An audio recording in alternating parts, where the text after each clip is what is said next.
Welcome, everybody, to the PFF Fantasy Podcast. I am one of your hosts, Jon Macri, fantasy analyst here at PFF, and I am joined by my great co-host, the one and only Nathan Jahnke. Nate, happy belated birthday, my friend. How's it going?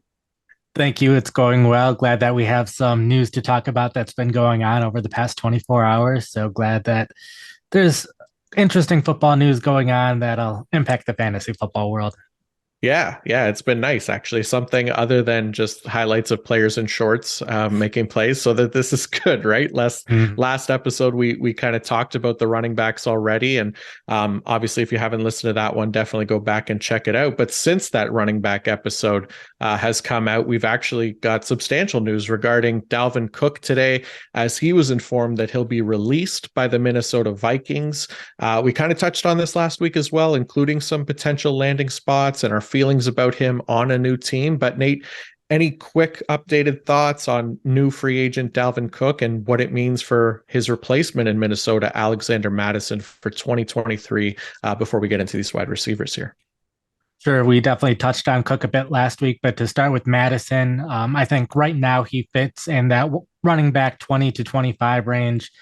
Should see the majority of touches for the team. It'll be interesting to see how high he ends up going, but I think the big thing now is figuring out if the Vikings add a veteran running back. I know it seems a little weird for them to cut Cook just in turn to sign a veteran, but the big thing is money here. Cook had a 14 million to 15 million cap hit for each of the next 3 years left on his contract, where any running back they bring in at this point will be significantly cheaper than that, and most likely on a 1 year deal.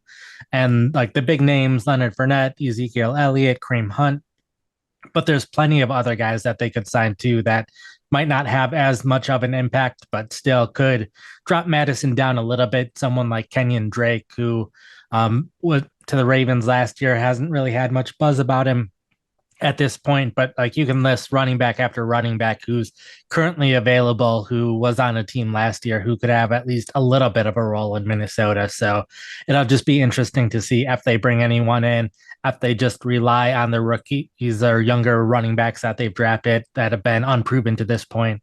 That's best case scenario for Madison, but I'm guessing they will bring in someone within the next month or so.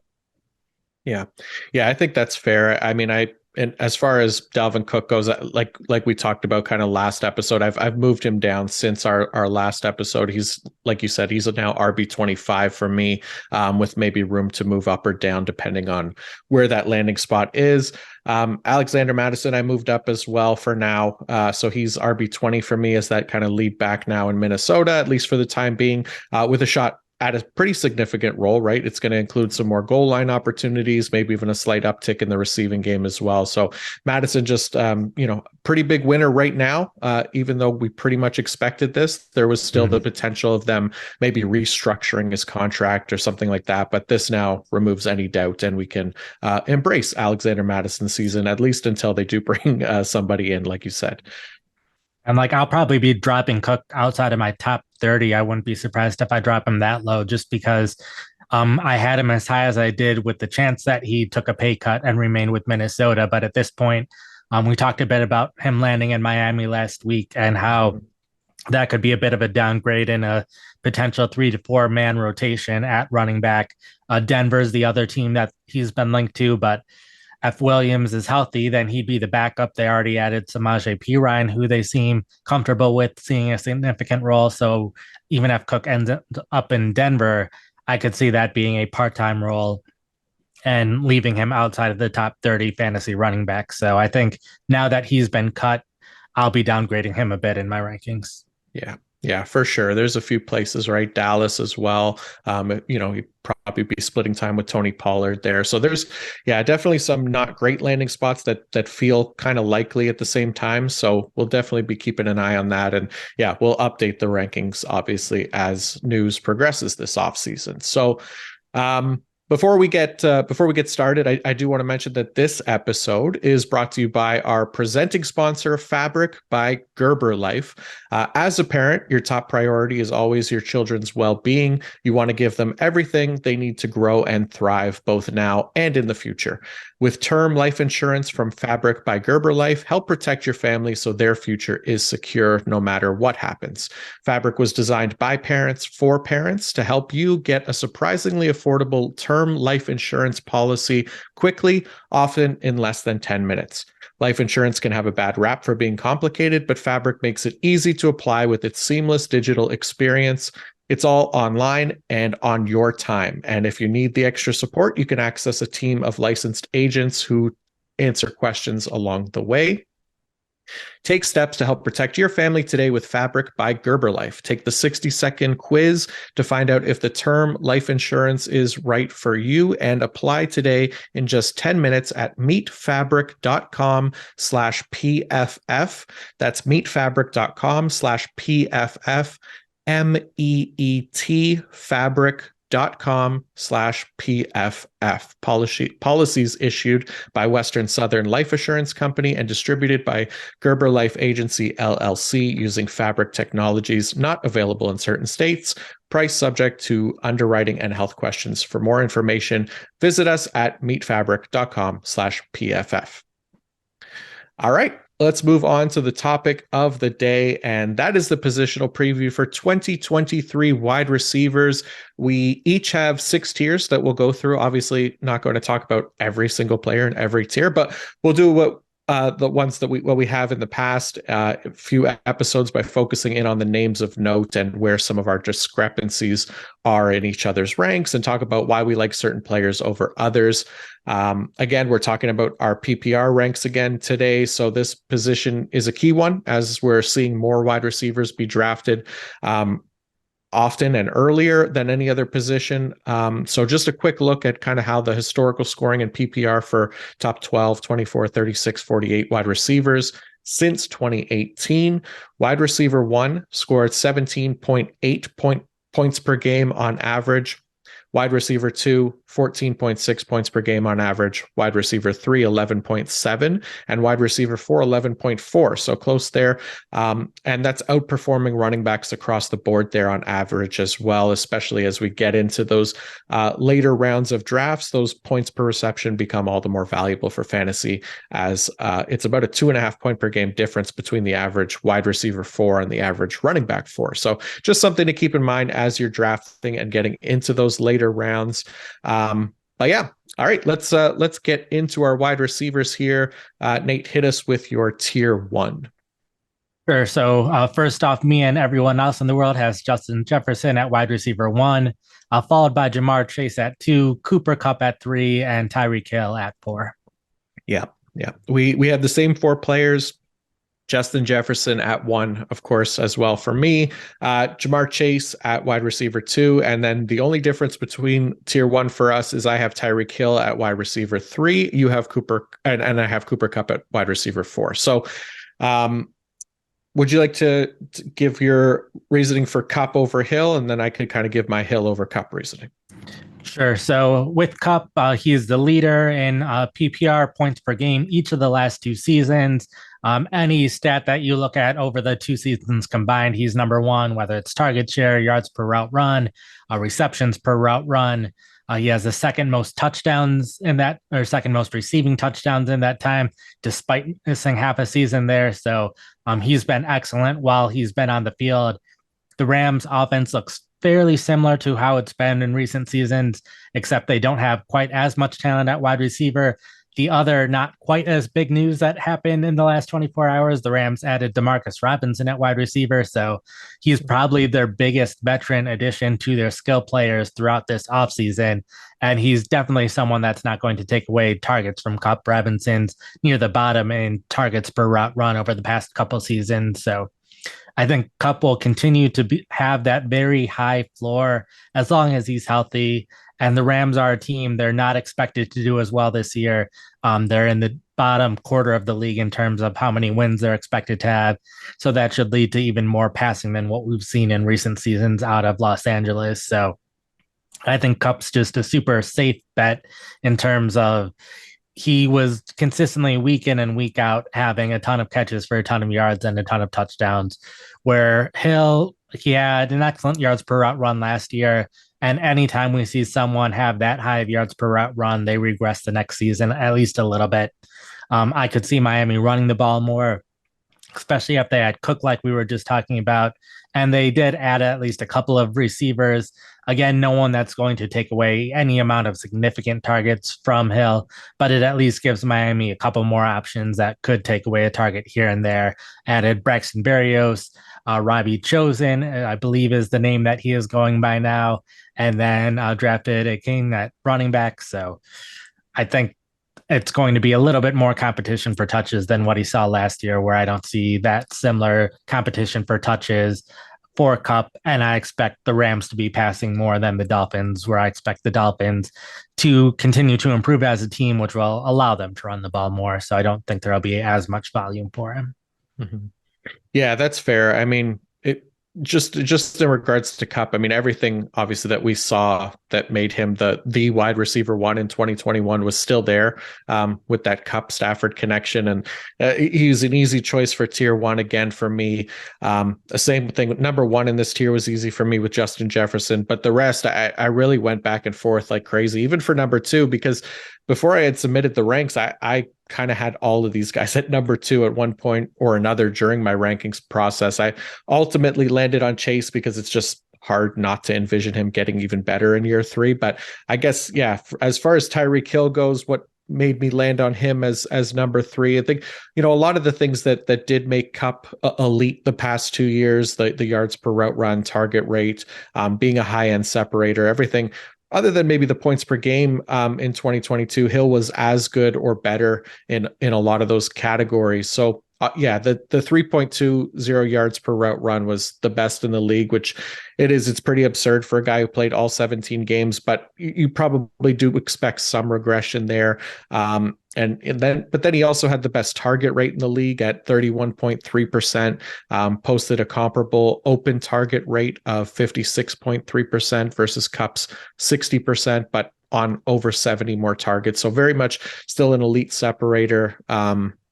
Then you add in some of the ridiculous, like explosive play rate, 40.3%.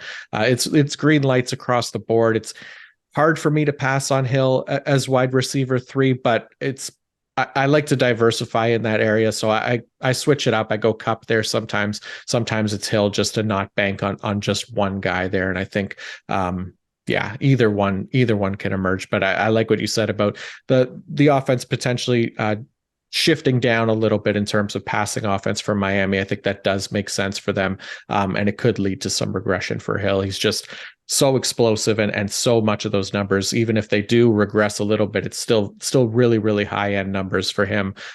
So I do have high hopes for him in 2023. That's fair. And like both of these guys, they are capable of being the top wide receiver this season. They're both possible that they'll regress a little bit, but both first round picks is just a matter of which one you're picking first of the two. Yeah. But I think moving on to tier two, I have Stephon Diggs at wide receiver 5, Devontae Adams at 6, CeeDee Lamb at 7, Amon-Ra St. Brown at 8, AJ Brown at 9, Waddle at 10, and Garrett Wilson at 11. All guys who basically have proven it in recent seasons that they're capable of being top 10 fantasy wide receivers. A lot of them capable of potentially being the number one overall receiver. All have that upside. None of them have a ton that are going against them. I think Garrett Wilson's the most interesting name just because he has Aaron Rodgers now. But everyone else, like they were right at this level last year. Yeah, and I think we it looks like we have the exact same wide receivers, just slightly different orders. So Stephon Diggs is 5 for me. AJ Brown is 6. Devontae Adams at 7. CeeDee Lamb at 8. Garrett Wilson at 9. Jalen Waddle at 10 and Amon-Ra St. Brown at 11. So probably the biggest difference here is AJ Brown. So I could talk a little bit about him. I know the target rate for Brown was the lowest of my tier 2 guys. So just below that 24%, which isn't typical of these top 12 wide receivers in this range. But it's still really close. It was like 23.7. So basically, if we're rounding up, but I do think the quality of targets for Brown being among the best in the league does make a difference here, coming from what proved to be like a very accurate Jalen Hurts last year, who had one of the best catchable pass rates in the league last season at 74.1%. And then you add in what AJ Brown can do after the catch, with one of the best yards after catch per reception rates, with 6.4, so top 5 among wide receivers. Then you look at his missed tackles forced per reception at 0.19. That's also a top 10 number. Both of those stable metrics for wide receivers as well. So a nice positive there.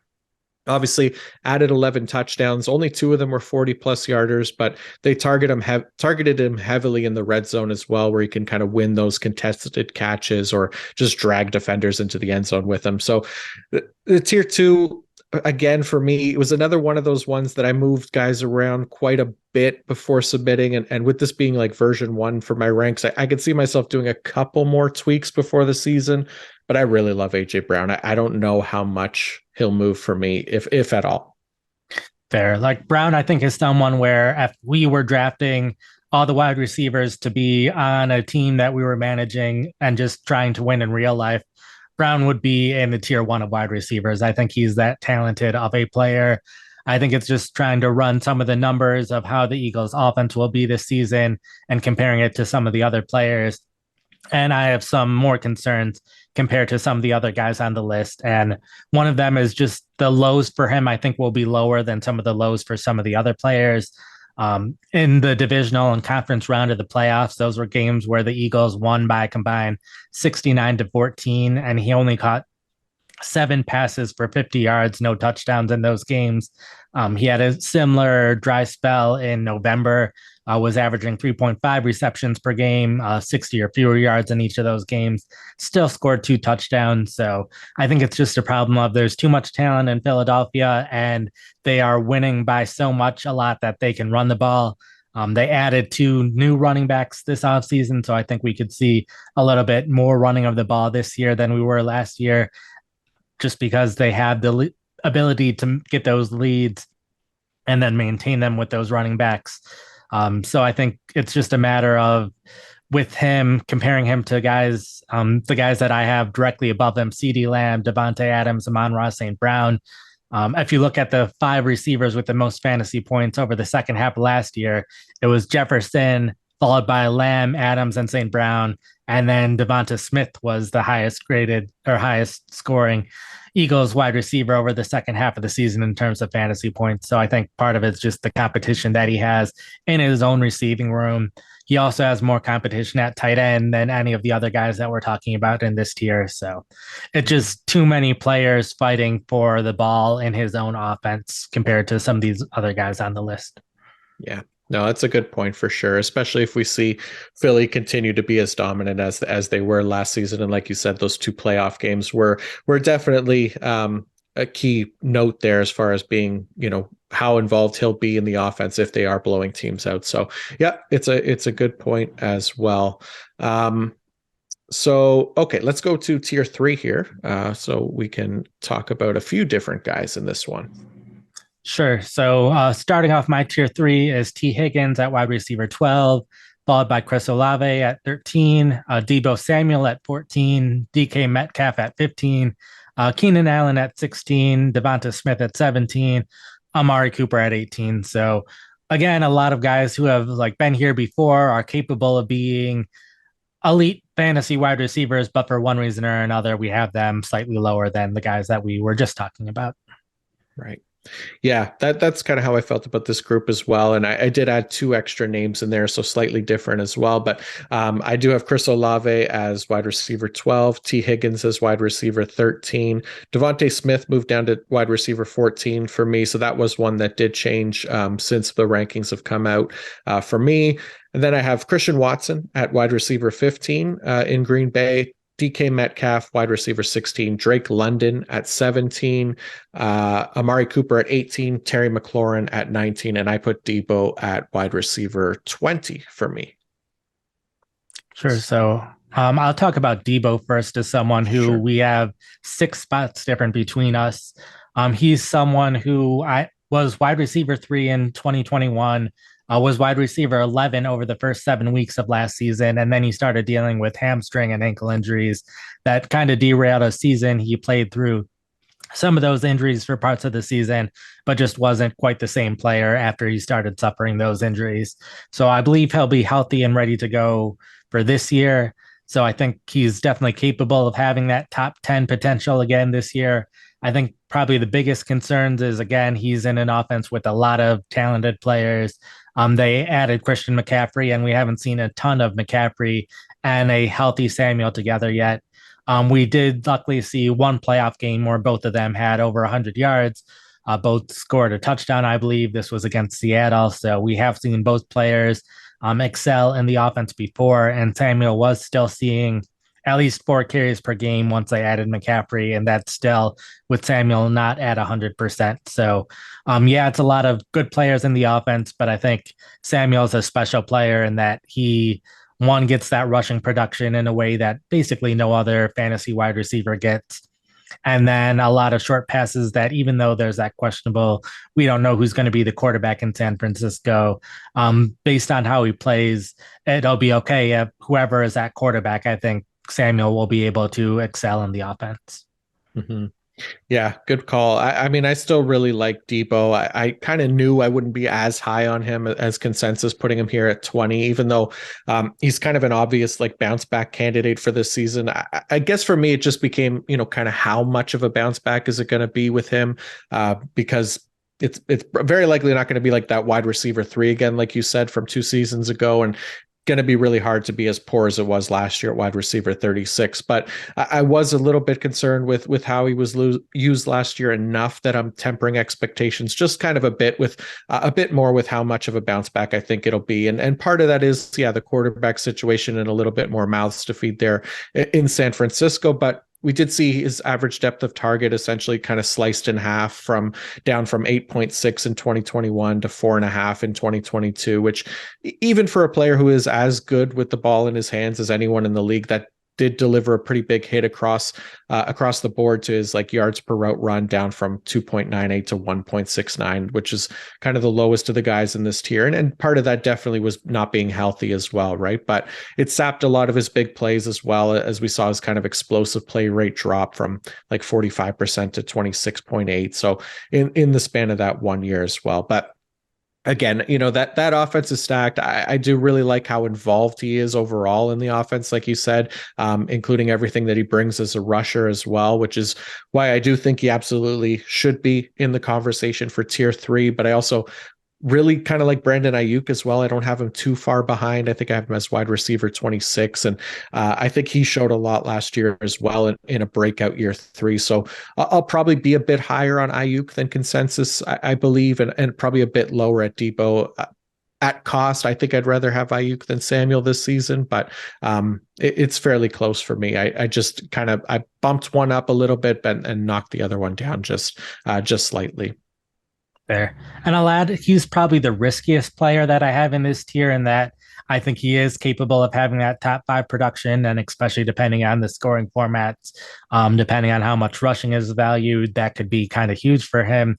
But there's also the possibility that he doesn't get his speed back. And he did just recently mention that he was watching his film and described it as awful and he was out of shape. So at least he is motivated to do better than he was last year.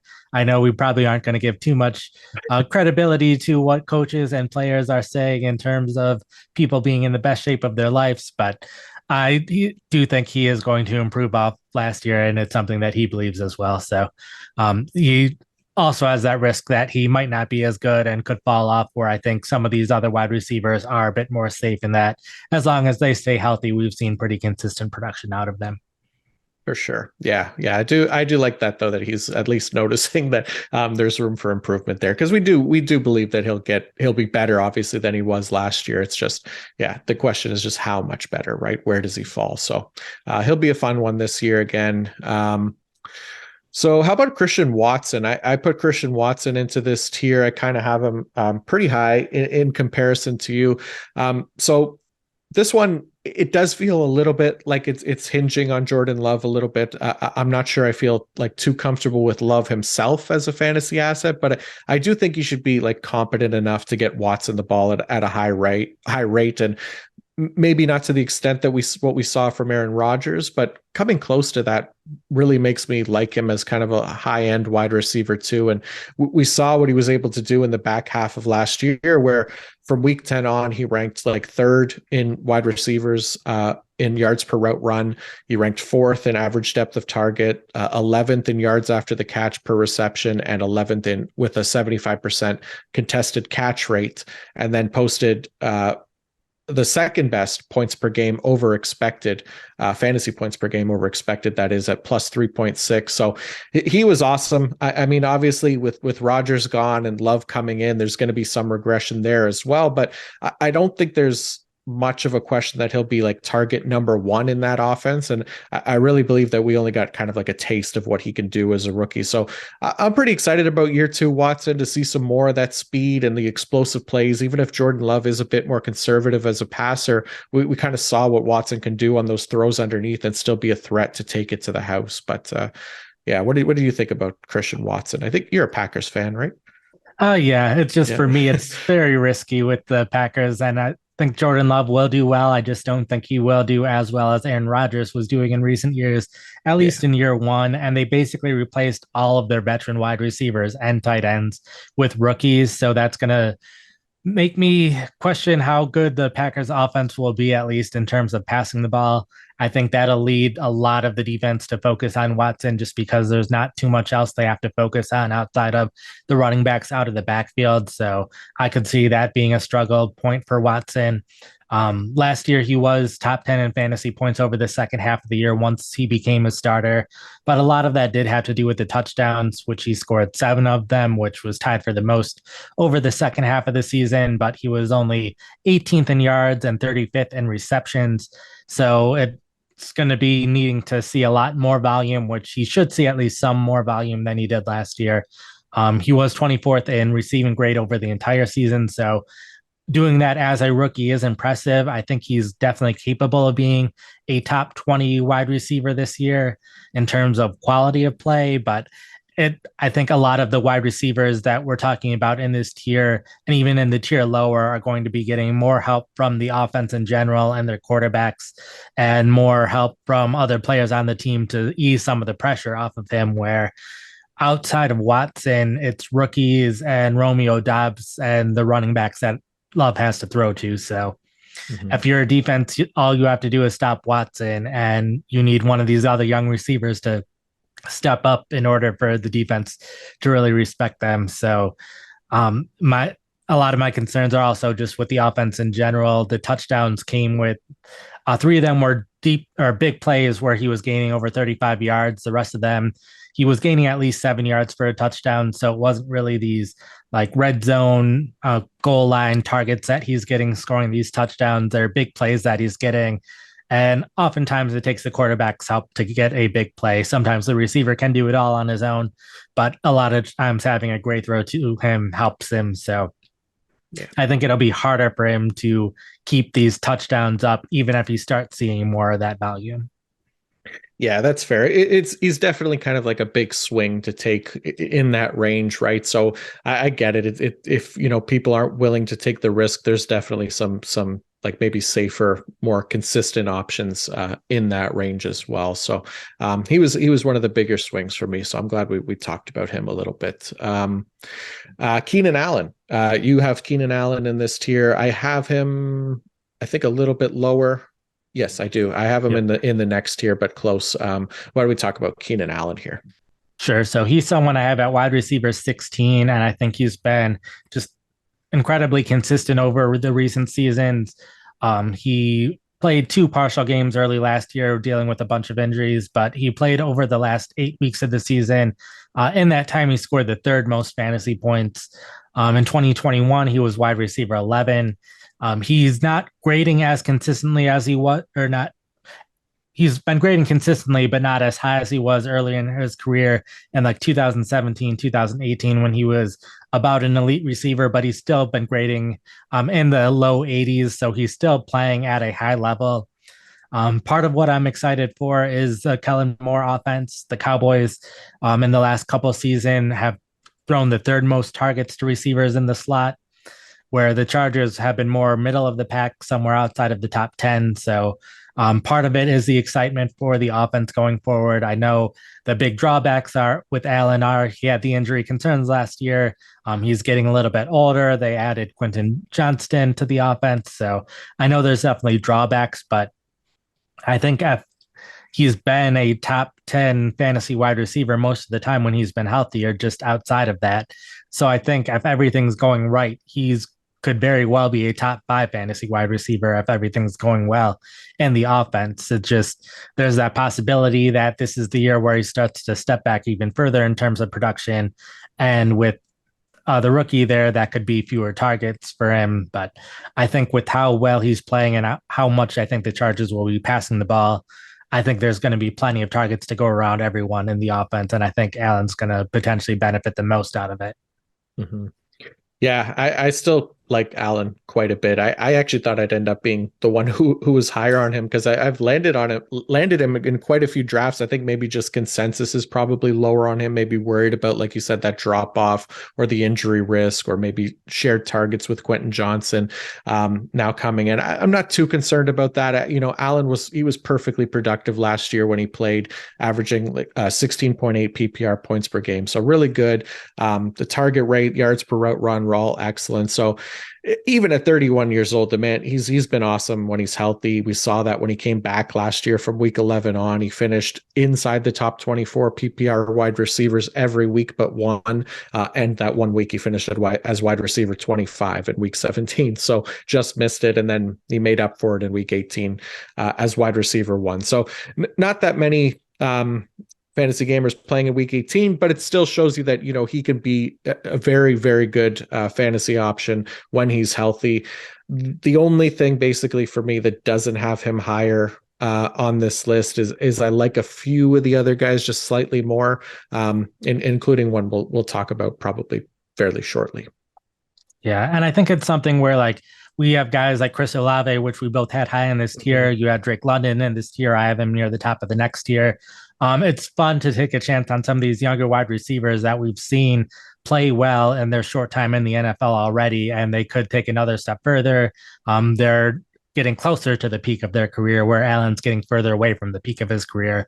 It's just for me, Allen, it's these young guys that we say have upside, but Allen, all he has to do is continue doing what he was for the second half of last year, and he's a top 5 fantasy wide receiver, and that's all it takes for him, where it's not as exciting because Allen's not as good as he once was, and a lot of it's from volume, but if the volume continues, he's going to be a steal at wide receiver 16.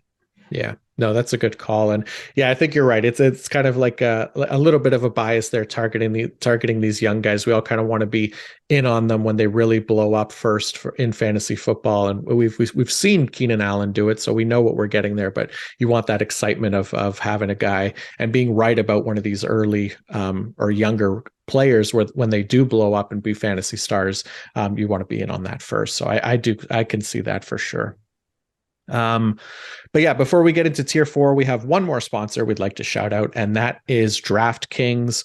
The player you benched in fantasy football just went off. With Best Ball on DraftKings, you get the best of your team all season long. This year, Best Ball on DraftKings is bigger and better than ever, with $10 million in guaranteed cash prizes up for grabs. Join DraftKings' biggest Best Ball contest today and get your first entry back in DraftKings dollars as soon as the draft is finished. Enter DraftKings Best Ball Millionaire Contest and snake draft your team for the season. Each week, you'll automatically rack up points from all your top scorers. No ads, drops, or trades needed. Teams with the most points by the end of the season will have a shot to take home the $1 million top prize. Head to the DraftKings app and sign up with code PFF. Join the DraftKings $10 million Best Ball tournament and get your first entry back in DraftKings dollars. That's code PFF only on DraftKings. Gambling problem? Call 1-800-GAMBLER. One per customer. Opt-in required with $10 entry fee. Bonus issued as 10 DraftKings dollars. Age and Eligibility restrictions apply. Void where prohibited. See DraftKings.com/promotions for details. This contest ends July 14th, 2023. All right, tier 4. All right, tier 4. I have a lot of guys in this tier that I feel like are all grouped together. We're starting with DeAndre Hopkins, the free agent at wide receiver 19, followed by Chris Godwin, DJ Moore. Next, I have Watson, then Mike Williams, Drake London, Terry McLaurin, Calvin Ridley, and Christian Kirk of the Jaguars, Deontay Johnson, Tyler Lockett, Jerry Jeudy, Marquise Brown, and Mike Evans. Nice. Yeah. My tier 4 is a little bit tighter, a little smaller. But I have some bigger ones later on. But Chris Godwin kicks us off at wide receiver 21. Then I got Jerry Jeudy, wide receiver 22. This is where Keenan Allen comes in at wide receiver 23 for me. DeAndre Hopkins, wide receiver 24. DJ Moore, 25. Brandon Ayuk, wide receiver 26. Mike Williams, 27. And Deontay Johnson at wide receiver 28. So Jerry Jeudy. So he was one of the guys, one of the receivers that I did like slightly more than Keenan for this year. And part of the reason is I do think Russell Wilson under Sean Payton can see a nice improvement from last year. And we already, started to kind of see that near the end of last year from Russ, which I think is a good sign because that start to the year was pretty rough. And not that he'll necessarily be like as good as Justin Herbert is for Keenan Allen, but good enough, hopefully, to get the ball to Jeudy at a high rate and then letting him do the rest because he was as good, if not maybe slightly better than Keenan Allen last year in some of the key receiving categories. They both had the exact same yards per route run at 2.18, but Jeudy had the better explosive play rate nearing 40%. He was better after the catch as well in both missed tackles forced per reception and yards after the catch per reception, and was even a slightly better separator at 59% versus 56.5% with a much higher average depth of target of 12 yards versus 9 yards. So, as we're kind of talking about this, I think I like Jeudy enough. I go back and forth between him and Chris Godwin. I think I'm moving Jeudy probably ahead of Godwin. And he's right next to Deebo Samuel for me. I like him quite a bit heading into this season, but what are your thoughts on Jerry Jeudy in Denver? I definitely think he's a talented player. I just see too many red flags in general with the situation that start to worry me. One, the trade rumors that have been going on. I know that they've been saying that they would only do it for a first round pick. But the fact that the trade rumors are happening at all make it sound like they know they have a talented player, just they don't know if he's the right fit for this offense. And I think it's in this offense is a lot of my concern there with Sean Payton. They brought in a lot of their guys at skill position players. Tony Jones at running back, Marquez Callaway and Lil Jordan Humphrey at wide receiver, Adam Troutman at tight end. And in that offense, that was a team that liked to rotate players in and out a ton. And that's been true for a long time with the Saints. And I think that'll carry on in Denver. So I think at wide receiver, we could see a pretty big rotation of players going in and out. I think Cortland Sutton and Tim Patrick maybe fit a little better of what a number one wide receiver in their offense tends to look like with the Marquez Colston back in the day and then Michael Thomas more recently. I think Tim Patrick probably best fits what they look for in a number one wide receiver. And then they drafted Marvin Mims in the second round to just add to that wide receiver rotation. So I think it could just be too many players in this offense that'll see a bunch of targets. And for me, that has Jeudy a little lower. I do think Jeudy is the most talented player. And if the offense changes from what Sean Payton's done a little bit in the past, I think Jeudy will definitely be better than where I have him ranked. I'm just worried that there's a chance he could fall significantly from where we have him ranked if he's not the number one wide receiver and they're rotating guys in and out a lot.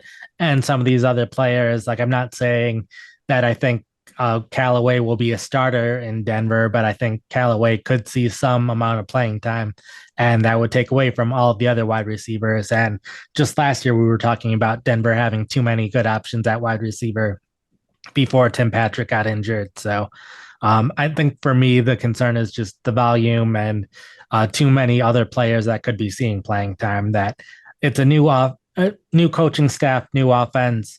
I don't know how they view Judy, where other guys I'm more confident in, like how the guys that I have directly above. I know how Seattle's going to use Tyler Lockett. I know how the Steelers are going to use Deontay Johnson. They have the same quarterbacks that they've had, the same coaches that they've had. They also have some competition for targets on their teams, but I can be a lot more confident that they will continue to do well. Where Judy could be a lot better than this, but he could also have a lot less production, even though I know he's a talented player. Yeah. Yeah. That's fair. That's a good call. Absolutely could be. It could go either way there for for Jerry Judy. So yeah, maybe won't move him up too much then. All right, let's talk about actually let's talk about DeAndre Hopkins and Hollywood Brown as well because we got these guys in this range. What did you think about obviously like DeAndre Hopkins is still a free agent visiting with the Titans this week. There's been a few teams rumored as well. What do you think about DeAndre Hopkins fantasy value going forward?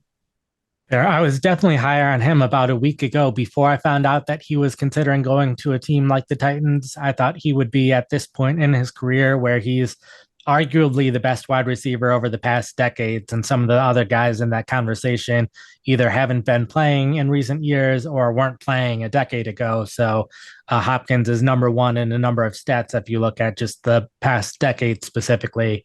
But I thought he'd be more looking to get a ring in his last few seasons. So I thought a team like Buffalo or Kansas City, who had significant trade talks with him earlier, would be the teams that he would end up going to. But with Tennessee, he would see plenty of targets because Tennessee, arguably the lightest wide receiver room right now in terms of how much talent and pass production are on the team currently. So I think Hopkins would definitely be the number one receiver in Tennessee and see plenty of volume. But if you look at his PFF grades, they haven't quite been as high these past two seasons as earlier in his career. He just recently celebrated his 31st birthday. He has the same birthday as I do, so easy for me to Nice. remember that. But he had gone from scoring about 18 fantasy points per game to about 14 to 16 in recent seasons. And in Arizona, they had run the fourth most passing plays over the last two seasons. If he goes to Tennessee, it's the team that's run the third fewest. So while he could have a very large part of the pie in Tennessee, it's a much smaller pie in terms of passing possibilities, with Derrick Henry still being the number one player in the Titans offense who would be running the ball plenty this year. So I think with Hopkins, right now I have him in the top 20. If he ends in Tennessee, he'll probably be outside of the top 20, still holding out a little hope that he could end up in one of these offenses that have a great quarterback, but not necessarily a lot of depth at wide receiver. Yeah, no, for sure. And I mean, I think for the most part, wherever he lands, he's probably still going to be, in that wide receiver two range. Tennessee, obviously not a great one.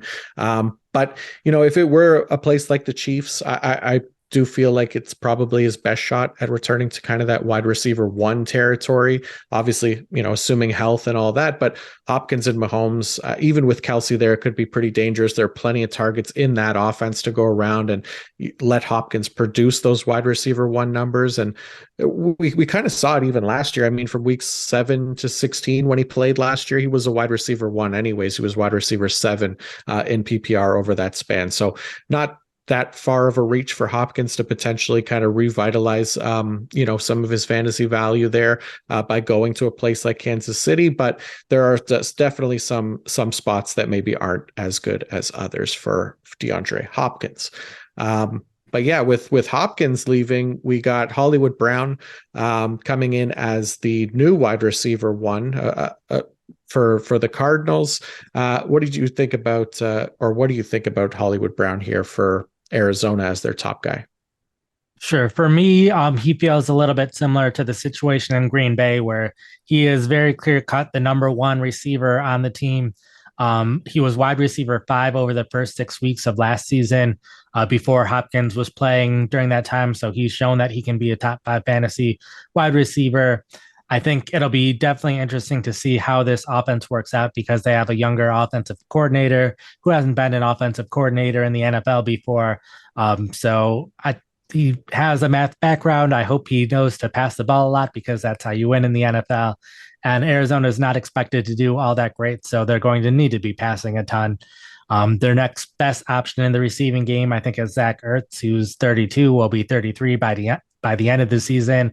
They haven't really added a ton in the passing game. Michael Wilson in the third round of the draft, Zach Pascal, who are both probably just going to be role players. So I think for me, this just has a ton to do with volume, even though we know the quarterback situation in Arizona where Kyler Murray, we have no idea when he will be healthy.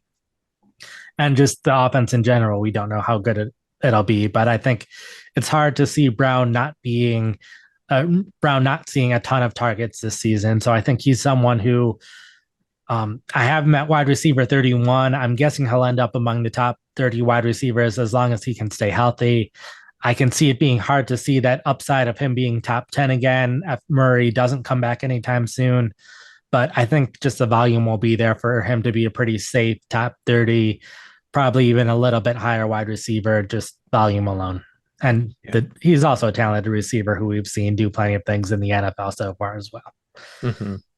Yeah, I mean, I'm with you on this one. My wide receiver tiers came out before the release of Hopkins, so I've definitely moved up Hollywood Brown since then. He sits at wide receiver 32 for me. So you're still like one spot higher on him, higher than him than me. But worth mentioning since Hopkins release puts him in that wide receiver one spot in the offense now.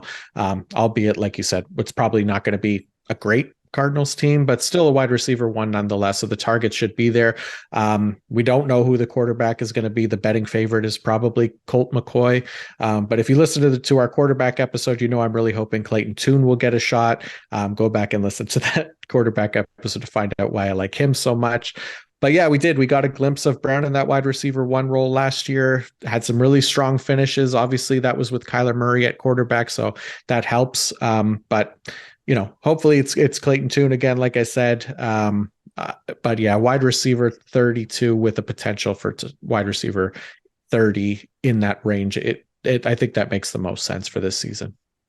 Yeah, and it's something where like they are sticking with James Conner at running back. They didn't really add anyone at running back. So when I'm comparing like the Arizona and Green Bay situations where they have a clear top receiver, not much else in the offense, at least Green Bay has two pretty elite running backs where James Conner is worthy of being a starting running back in the NFL, but just not someone to get as excited about or for defenses to get as scared of. So I think this offense is going to run through Brown, and they're going to be down a lot in the fourth quarter of games, and that'll be even more garbage time targets for Brown to see. For sure. All right, let's look at our tier 5 here. Who do you have leading us off in tier 5? Sure. So, funny enough, we have guys in a fairly similar spot in tier 5. I start off with Michael Pittman at wide receiver 33 for me, Brandon Ayuk at 34, George Pickens at 35, Jahan Dotson at 36, Jordan Addison with the Vikings at 37, Treylon Burks at 38, mostly assuming that they don't add a wide receiver in Hopkins, Michael Thomas at 39, Jackson Smith-Njigba with Seattle at wide receiver 40, Brandon Cooks now with the Cowboys at wide receiver 41, and the Patriots' new top wide receiver, Juju Smith-Schuster at wide receiver 42. Nice. Yeah, for me, so I put Christian Kirk is leading my tier 5 at wide receiver 29. Then it's Mike Evans at 30, Calvin Ridley at 31. Marquise Brown comes in here, so he's wide receiver 32 for me. Then it's Tyler Lockett, Michael Pittman, Treylon Burks, Jordan Addison at wide receiver 36, George Pickens 37, Jahan Dotson at 38, and Michael Thomas at 39. So not any real huge discrepancies between this group for us. I mean, I put Christian Kirk over Calvin Ridley as the Jags wide receiver 1, but they're pretty close for me as well. So I know, yours are right beside each other too, right? So not that controversial, I don't think. Like, this is the point of the draft where you're taking chances on guys that are either really young that saw some promise last year, or guys in new situations. Like, this is where we started putting some of the rookie wide receivers. We have a number of wide receivers who are on new teams that are in this tier. Mm-hmm. Michael Thomas, he's the guy that, like, it's last couple years, it's felt like don't really know what to do with Hmm. since we know he's capable of being the top wide receiver overall, but he's also been injured significantly recently. And now the Saints have a bit more competition at wide receiver and no longer have Drew Brees. So he's a wild card. So at this point, like you're also starting to draft some guys who aren't necessarily supposed to be starters for your team, but you're hoping have that upside to be a starter if things are going as well as you hope they go. So that's really, I think, at this point of the draft, the kind of players that you're looking to target. Not necessarily the safest players, but guys who, if everything goes right, could be a top 20, top 15 wide receiver. Yeah, for sure. It's definitely the range where you start to see the chalk kind of break up a little bit, right? As people start to take some swings on their guys a little bit more and deviate from, ADP and rankings and things like that, because everybody's got different kind of perspectives and how they view these players. So we'll definitely start to see a little bit more discrepancies here. But yeah, we got a few things to talk about in tier 6, so we could probably move on to that one. Sure. So tier 6, we both get to 58 wide receivers. Again, like we've said in the past episodes, we both rank more than these players. It's just how many we have time to talk about on the podcast. So if you want to go even deeper than these 58, definitely check out our ranking articles, rankings on the website to find out more than just these 58 guys. But to start off my tier 6 at wide receiver 43, Kadarius Toney with Kansas City. Then Quentin Johnston with the Chargers, Jacoby Myers now with the Raiders at wide receiver 45, Cortland Sutton at 46, Gabe Davis 47, Rondale Moore, Tyler Boyd, Alan Lazard, Darnell Mooney, Zay Jones, Zay Flowers, DJ Chark, Jonathan Mingo, Odell Beckham, Jamison Williams, and Rashad Bateman. Nice. Yeah, it's a lot of players here. Mm. So mine starts with Rashad Bateman, and then I go Kadarius Toney, Jackson Smith and Jigba, Gabe Davis, Cortland Sutton, Brandon Cooks, Juju Smith-Schuster, Alan Lazard, Elijah Moore, Quentin Johnston, Darnell Mooney, Jacoby Myers, Adam Thielen, Zay Flowers, Jonathan Mingo, Nico Collins, Tyler Boyd, KJ Osborne, and Odell Beckham Jr. at wide receiver 58. So this is where the tiers get pretty big, obviously, and there's going to be some pretty big differences in these. But why don't we talk about the Carolina wide receiver group, as it's an all new group here for rookie quarterback Bryce Young. What are your thoughts on the Panthers wide receiver core? Sure. So the Panthers are a situation, and this tier in general, you're just looking for high upside. And that's why with Carolina, I went with some of the younger wide receivers. I went with DJ Chark and Mingo as my top two receivers from Carolina in this tier, where you have Adam Thielen as your top wide receiver for Carolina. For me, it's just Thielen at this point in the career. We know what he is, we know what he's capable of.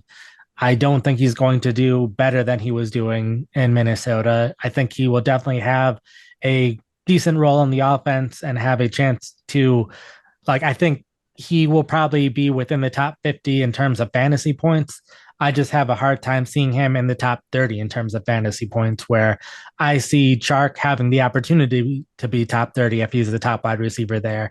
I see Mingo having the opportunity to be in the top 30 if he ends up as Carolina's favorite target. So at this point, if I'm taking basically dart throws to add upside, I'm taking it on some of these younger players for Carolina rather than taking it on Thielen, unless you're in this like big league where you're starting 5 different wide receivers or something like that. So definitely take those things into consideration. But like similar to what I was saying in tier 5, a lot of these guys in tier 6 are in new situations. Guys like Alan Lazard or Jacoby Myers who are on new teams and could be doing different things. A number of rookies in this tier as well. So you're taking a lot more chances on upside, where Michael Gallup is someone who comes to mind in Dallas, as we know who he is at this point. He's the third receiver in Dallas now. Neither of us have him ranked in the top 58, even though there's a decent chance he could score within the top 58. It's just really hard to see him in the top 30, where you want to take chances on guys who have a chance to be really good. And if they happen to not be that good, then there's someone that it's fine if you end up dropping them at some point over the course of the season. Yeah. Yeah, I love that. That's a great way to put it. Yeah, I have Thielen as the top guy here in Carolina, although I don't have Mingo too far behind. I think it's literally like two spots, and DJ Chark definitely a chance to emerge there as well. I guess the main concern for these guys, at least for this year, is can Bryce Young do enough year one to make these guys relevant on a weekly basis? History probably says that the odds aren't great for a rookie quarterback being able to do so, in which case I'm not like overly excited about any of them really, but I think you're right with the upside call. That's probably the best route to go.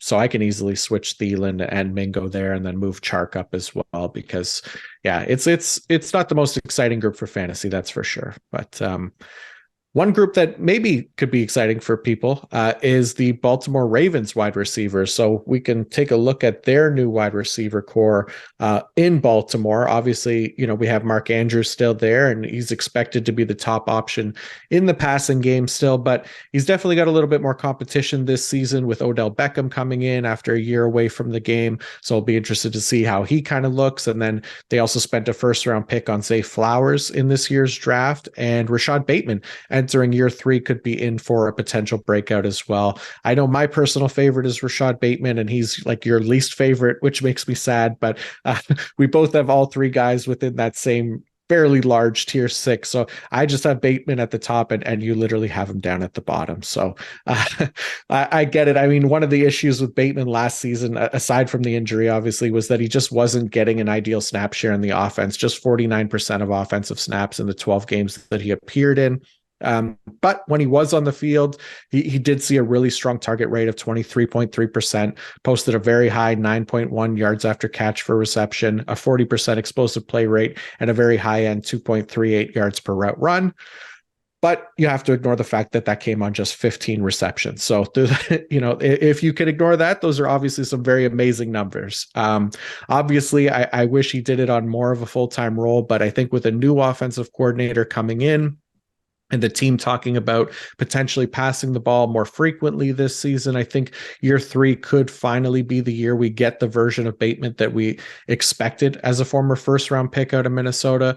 Obviously, a little hope in there, but I don't think his cost is going to sink anyone in like the 9th or 10th round there, where you're mostly adding depth anyways. So again, he's probably one of those upside plays for me because I am a big believer in the Bateman breakout, which is why I have him a decent bit ahead of the other Ravens wide receivers. And I know Lamar has talked him up a fair bit as well. So I think that connection could be really strong as well. Hopefully he just gets more than 50% of the offensive snaps this season. There. And I think with Baltimore, like last year, they were rotating their offense a ton, and things could change significantly with the new offensive coordinator there, where like no one was seeing a very high percentage of offensive snaps outside of Mark Andrews among those skill players. So I think that'll be something that'll change in general with the offense. With Bateman, and then also going back to Carolina a little bit, Terrace Marshall, those have been two of the hardest guys for me to rank, just because they're still so young and were highly drafted and maybe haven't gotten as good of opportunities as we could hope for. Bateman, with the injuries last year, definitely made it harder to evaluate him, but he's still only 23 years old. But it's also hard for me to feel like the team has confidence in them. When Baltimore added Zay Flowers in the draft, they added Beckham in free agency. They also added Nelson Aguilar. Devin Duvernay still on the team. They recently added Laquan Treadwell, who's been a 4th or 5th wide receiver on teams over the past couple of seasons. So they have a lot of guys in Baltimore that I feel like if they trusted Bateman, they wouldn't have added as many players as they did. If they would have just added Flowers or just added Beckham and then Aguilar to that group, then I could see them still being confident that Bateman can be the guy. But with adding so many players, it seems like they're hedging their bets of, well, hopefully out of these 6 wide receivers that we have on the team, 2 or 3 of them end up good enough to be quality starters and work in the offense. So that's why it's hard for me to have at least Bateman be far away from the other players on this group. I have Flowers number 1 just because Bateman has only graded out at 66 in his career so far. So he really hasn't shown much when he has been given the opportunities, and that even though he hasn't had as much volume as other receivers, the grades try to account for how much volume you have. So It's just Flowers. We haven't seen what he's done in the NFL yet. Where Bateman, he's had 2 years to try showing what he can do in the NFL and hasn't shown us all that much yet. So that's why I have Flowers ahead. And then Beckham, just how much they were willing to invest in him, how much money they spent when other teams didn't sound like they were going to spend that much on him. So it sounds like they're confident in Beckham. But like you were saying before, with the new offensive coordinator in Baltimore, there's definitely a chance that we see one of these wide receivers do something where the past couple of years it's been hard to find much out of the Baltimore wide receivers with how much they run the ball, with how much they rotate their players. So definitely things could change in that direction. So you shouldn't be afraid to draft any Ravens receiver. It's just which Ravens receiver you want to take a chance on. Mm-hmm. Yeah, good points. And there that's why I was sad when I saw that you had him lower than me because I was a little bit concerned, yeah, about the usage, what it would look like. And those are all good points. But yeah, I mean that's kind of our 58, right? So we, like Nathan said, we have a lot more than that ranked up on the website. But for this episode, at least, that's going to wrap our positional previews for the wide receiver group. A lot of information in there for a very key position, especially in PPR leagues. So I hope you all found that useful. Thank you to everyone for listening and continuing to tune into this new version of the PFF Fantasy Podcast. It really means a lot to us. We very much appreciate it. And for those who are interested in looking at our faces as we talk, you can also now subscribe to the PFF Fantasy Podcast YouTube channel. It's a brand new channel, so anyone who is willing to check it out and subscribe here would be helping us in a big way, and we just continue to love you even more. Other options for following along, if you'd like, is we have now set up a PFF Fantasy Discord channel for anyone that wants to get in there. This is also a brand new channel, but a great place to kind of start sit advice, trade advice. We have Dynasty, Devi, IDP, DFS channels, all within that server as well. So lots to talk about with a fast growing Discord community. You can find the link to that on Twitter at PFF_fantasy. We've been sending it out from that account fairly regularly this past week or so. And then, yeah, as far as our content, everything new up on the site. What do you got? What do you have going this week, Nathan? Just recently had my Superflex rankings go up, and I will mention we've had a lot of work going on behind the scenes on some new tools for our fantasy products. So that'll be coming out within the next month or so. So you'll definitely have a new experience with PFF Fantasy to prep you for this season with the draft and everything else going on fantasy wise. Definitely. Yeah. Exciting stuff there. And then as for me, I put recently up this week a 30-round offense plus IDP combined rankings and draft strategy walkthrough. So for anyone who maybe wants to give IDP a try, but doesn't feel overly confident about scoring, lineup requirements, where to value defensive players within the offensive ones, I've included all that within the article, and it's free to view on PFF.com. Also put out my favorite bounce back candidates for both offense and IDP up on the site this week as well. So again, we appreciate every single one of you for listening. Thank you to Nathan as well for joining me, and hopefully you'll all be back soon for another positional preview episode next week as we cover the tight ends. So until then, thank you and peace out.